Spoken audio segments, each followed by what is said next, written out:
Hey guys, Tara here. Welcome back to the GTA Online video. And this time, start of a new GTA series, which I haven't decided on the title yet, but by the time this video goes out, you'll see in the title what I decided to call this series.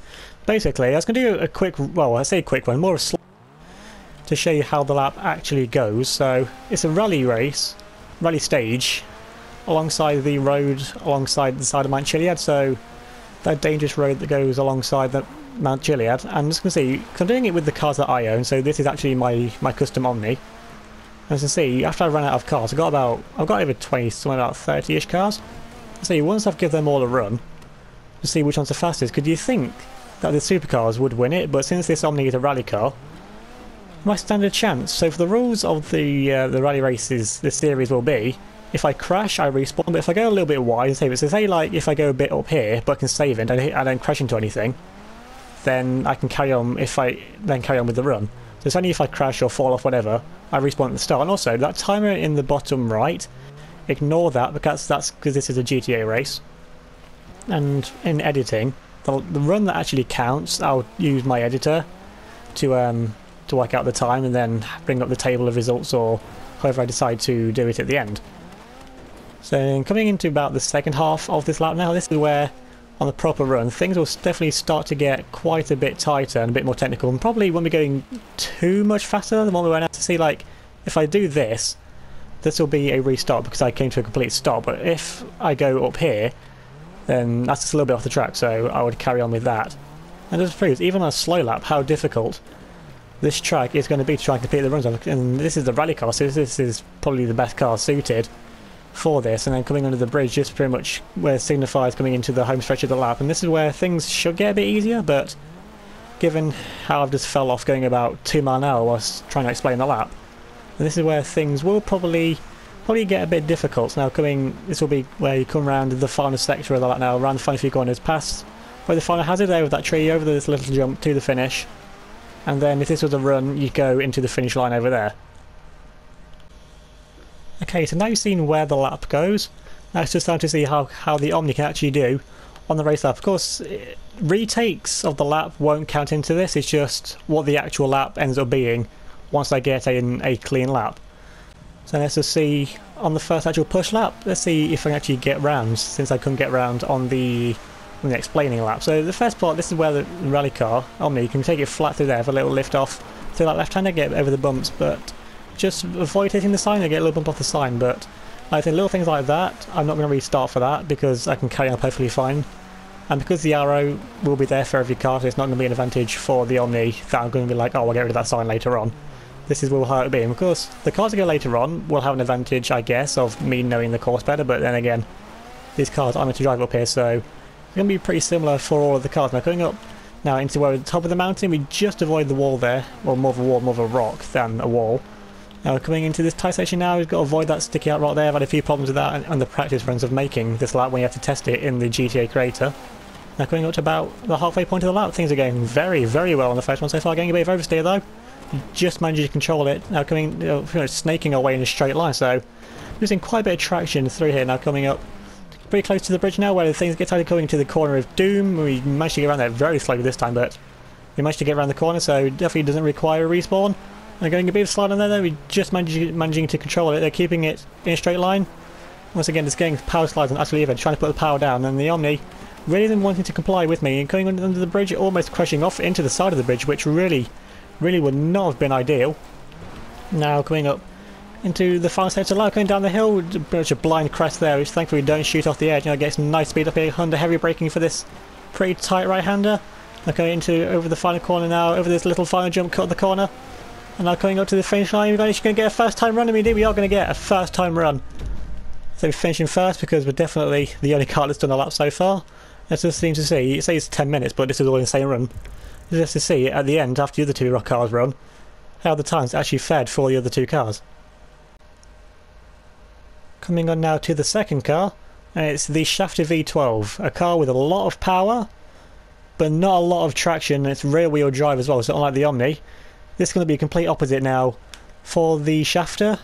Let's just see how we go. Of course, this is the sport car version, so even faster than the Omni version, but a lot lighter, so it'll be interesting to see how this fares against the armoured version when that goes later on. Of course, around these first few corners is all fairly even, and again we've sliding already, so just much proving how much of a traction loss there is, and we just managed to get around the arrow without ploughing into it. So I'm just saying, this sports car, this Shafter, really is definitely not in its element out here. And going for the corner cut, we just managed to control that. That wasn't even intentional, that just sort of, well, happened. Although that's definitely a corner cut that we can do in all cars. So see, the engine that's just revving, trying to put the power down, but this is how low this car is. It really isn't meant to go up the mountain, so I have to say it's advantage on me as it stands, and we just avoid the rocks. So just hitting, getting close. There's so many things I want to restart once again. Just brushing against the wall on the outside now, coming into the just trying to avoid that rock on the inside. I mean, we definitely don't avoid that rock. And oh no, that has not worked out. And now this Shafter has definitely warranted now the first respawn of the series. I think really that's just proved how dangerous this road is and how unsuited the Shafter is until we're actually going down this track. So we have to see now on this second run if we can get any closer, any further down and try and complete that. So go back to somewhere, not even halfway, I don't think that was. And no, we're going to lose it before we even get anywhere close this time to where we finished out last time. So we're just trying some different lines, and no, that's way too fast. That's way too fast. We're going to hold it. No, we are not going to hold it. We're going to smash into the arrow. So for once, the arrow, if we just got a little bit more around here, so a little bit further around, then that would have definitely worked out. As you see, in the sections where power is relevant at the start and the finish, if the Shafter can make up enough time in those sections to make up for what it loses, 3 sections, although it's been pretty planted, 3 sectors, so it's using its weight to its advantage. Got some pretty decent weight, which for this car is actually keeping it on the track, and we just managed to keep it out of smacking to barrow, so you can carry on the lap for now, running out a bit wide though. You're going over the rocks, taking some interesting lines, and now we're going to go for the corner of doom, and now we're off the corner of doom. And just about going to stop before we hit the sheer drop, because that definitely would not have been fun going down there in terms of advantage lost or gained. We go for the corner cut again, just see the engine is absolutely revving out, just trying to put the power down. Of course this thing probably doesn't have the best it has a pretty bad traction loss, I'd say, because things like the Kuruma, they get no traction loss off the dirt, and no, the brakes really didn't work there. Okay, so this must be now attempt, what, 9, 10, maybe even more? I'm just finding definitely now the brakes really are the weak points, surprisingly, for this car on this track. I was going through this first sector, everything's perfectly fine. Nothing goes wrong through here, even over that jump. Things go perfectly. Put the power down to try and save the car. We do get save the car. No, going up the rocks. Can we die? Nope. No, that's not ended well. It really has not ended well. Well, that's the first time we've actually got a car stuck on our roofs though, so you can hold the record for first car upside down. And it's going to be interesting to see how this compares to the Omni when we eventually manage to actually get a run out of the Shafter, because it's definitely got the weight to keep the car on the tracks. It's not going to flip over a little bump. It's now coming around the corner of doom, keeping it very cushy. You didn't even notice the corner of doom that time with how slow we actually had to go into the corner, so we didn't spin out the car completely and lose it over the jumps. Now coming over these mid-section jumps, no, definitely got further that time, and well, we found a new place to crash the car before that little jump coming up to the end. Now coming up through this first sector this time, being flawless, I have to say, and I just have to avoid that rock on the inside. Going a bit cautiously, definitely not cautious there. And now we've rolled it again. Are we going to end up on the roof for a second time now? No, we're just going to slide down the mountain, and this is definitely going to be causing quite a few scratches to the roof, and definitely would make for another expensive repair job. And are we going to land the right way up? We're actually going to roll back over, or we're just going to, no, eventually going to stop here upside down. Going quite slowly once again, just trying to actually get a run completed now. That's a pretty nice apex there along those wooden posts, because I don't know if those wooden posts are, if you can knock them out of the ground, because I'll probably find out that at some point. Probably end up hitting into one of them. Are we going to keep this on the track? No, we're not going to keep this on the track. And every place I'm just finding new places to fall off in this car now. This car would be expecting to go over, wouldn't be expecting to go up the side of a mountain at racing speeds to try and beat a rally car and every other car that goes in the future. Is going to try and spin? No. Oh, we've done a backflip. And for the third time now, this car is upside down. So if a lap time, if a car sets the exact same lap time, I don't know how to separate it. 'Cause, you know, like in some sports where it's whoever sets the first time first, but that's not their choice. In sports, it's when the team decides them to go out. But in this, I decide when the cars go out. So how am I? Comment down below if there's ever a tiebreaker, how you want me to actually decide which car finishes ahead out of those two. And I'm just finishing. Is there something I actually want to do in the shafter now? I've still got one more car to go after this, and the shafter really is taking up a lot of time here. As you can see on the timer, I've been going now for 22 minutes. So, and what, the Omni did it in 9 minutes plus everything before. So the Omni did it first run. So what was that, about 2 minutes? I don't know. So obviously I haven't edited this yet because I'm still doing it, and that was pathetic. Goes down the course. If how much better, or indeed if any worse, it actually does, because the other version is heavier but has less power. And how did I save that? That was just pure luck that I actually managed to save that. Now coming into the corner of doom very, very slowly, and this run is not going to be counted because I've gone round in a circle. This, I don't know how many runs. I don't even want to count it in editing. It's going to be so many runs. So many of them just ended up so quickly as well. Just with the simple spin outs. And just like things like that, cutting over that corner. Sometimes it goes perfectly like it did just then. Other times you just loop it around in a circle. And you just don't know what the difference is about why it looped around one time but goes perfectly fine another.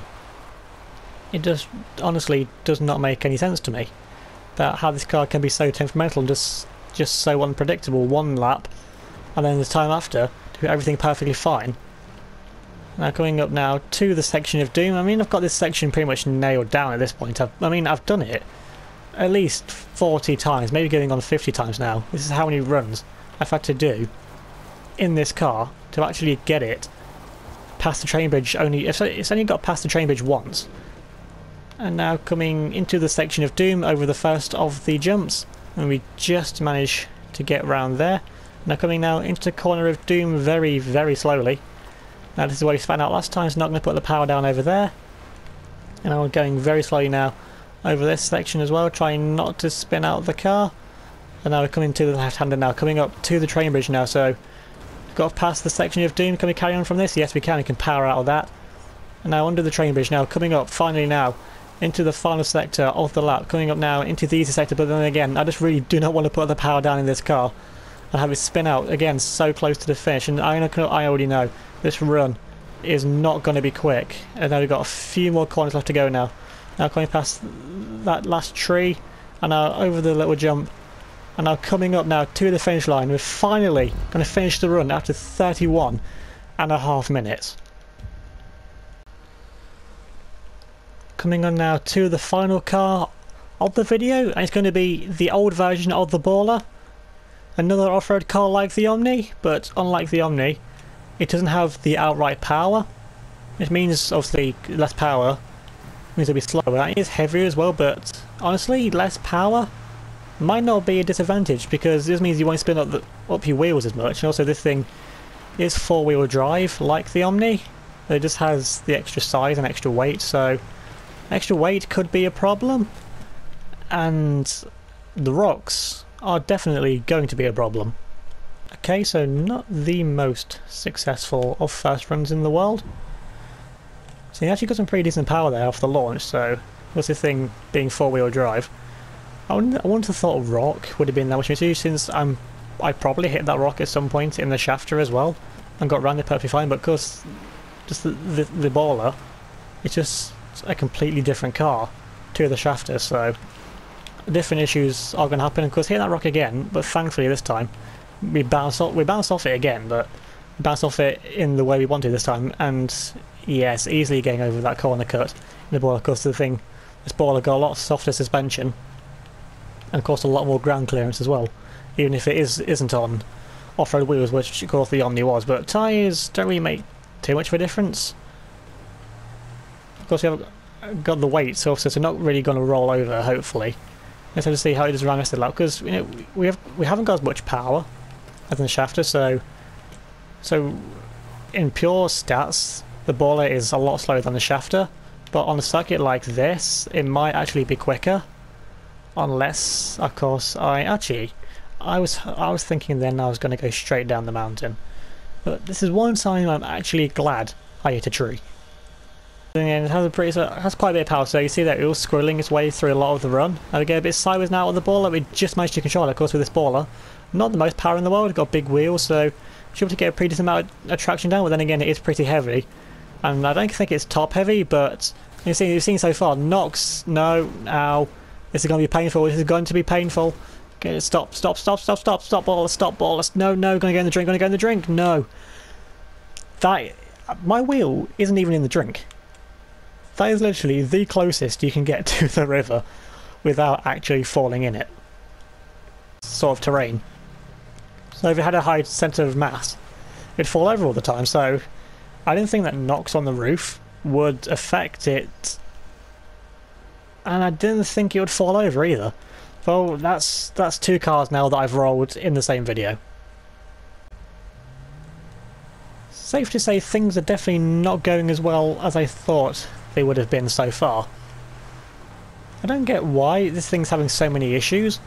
I think of all the cars that I've got to go down this course, this baller is probably the second best after the Omni for, I would think, for being most suited. Might not be second fastest in terms of overall lap time come the end of me doing all the cars, but this is probably the second best suited car because Land Rover's made for off-road. And it's just finding so many issues, which I haven't even experienced yet. Rolling over, I've experienced, of course, with the shafter, but that's after I fell off something, but just around this corner, just naturally falling over. And again, because the weight of this car should be pretty low, it shouldn't be as easy as it is to roll over. Of course, softer suspension, so there isn't going to be as much give in the suspension, which I don't get why the suspension is making it fall over. Because I know that some of the cars in the game files do have some pretty strange suspension designs, or way they actually are. And I would have thought the baller would have been okay now to come into the corner of Doom for the first time in this car. Actually make it around. Now can we get around this corner? Of course, putting the power down is not going to be an issue in this car. Of course, depending where we are though. So like here, can we just hold around the outside? We do, we just managed to hold it back on the track. So things are definitely looking up now for the baller. And now we're coming onto the train bridge, keep on two wheels, we just managed to get the wheels back down to earth. Now coming up now into this final sector, of course I don't think there's going to be anything really that causes too many issues. We're going to get a bit close to the rock face there, and now we can finally put this power down now through the final sector. Now we've got one more corner to go now past that tree, and get over the jump now, get a bit squirrely. Now coming up now, Toothfish, I'm going to put the power down now, and I think that time might actually be somewhere close to the Omni. We just got to see where it is once I've worked out all the times in the editing, which you'll see coming up now in just a second. Taking a look at the results, that's the first three cars have done all their runs, and the Omni has the lead so far, 8.5 seconds clear of the baller, which actually beat the shafter by a second. So I didn't think the shafter was that slow, and I thought the baller would have been closer to the Omni. Either way, if you enjoyed the first race of this dangerous rally road, whatever I call this, by the end, remember to leave a like on the video, subscribe if you're new, comment down below, and I'll see you all next time.